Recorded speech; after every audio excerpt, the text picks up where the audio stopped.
সায়ন্তর সঙ্গে বিতর্কের মাঝেই হঠাৎ কেন সায়ন্তকে সরি বললেন দেবচন্দ্রিমা সিংহ রায়? কেউ বলছেন প্লেবয়, তো কারোর টিপ্পনি লেডি কিলার রোমিও। হুড়মুড়িয়ে কমেছে সায়ন্তর ইউটিউব চ্যানেলের সাবস্ক্রাইবারের সংখ্যাও।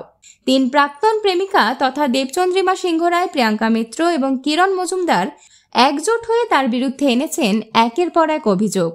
দেবচন্দ্রিমা আগেই জানিয়েছিলেন যদি কিরণের ড্রোন এবং মাইক সায়ন্ত ফেরত না দেন তবে আইনি পথে হাঁটবেন তিনি।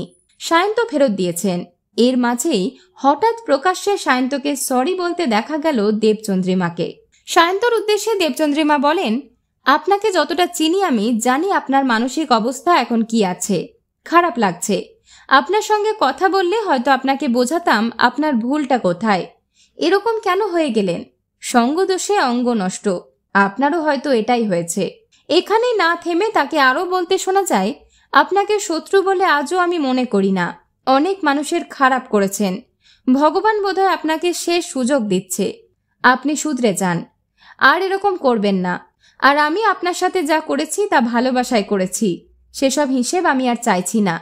রেগে গিয়ে হয়তো অনেক কিছু বলে ফেলেছি, সেজন্য আই এম সরি। আমি চাই আপনি ভালো থাকুন। শুধু একটাই অনুরোধ, আমারও আপনার যাবতীয় ব্লগগুলো আপনি মুছে ফেলুন আপনার চ্যানেল থেকে, না হলে আইনি পথে হাঁটবেন অভিনেত্রী। বিনোদন জগতের আরও অন্যান্য খবর নিয়ে ফিরছি, জুড়ে থাকুন আমাদের সঙ্গে।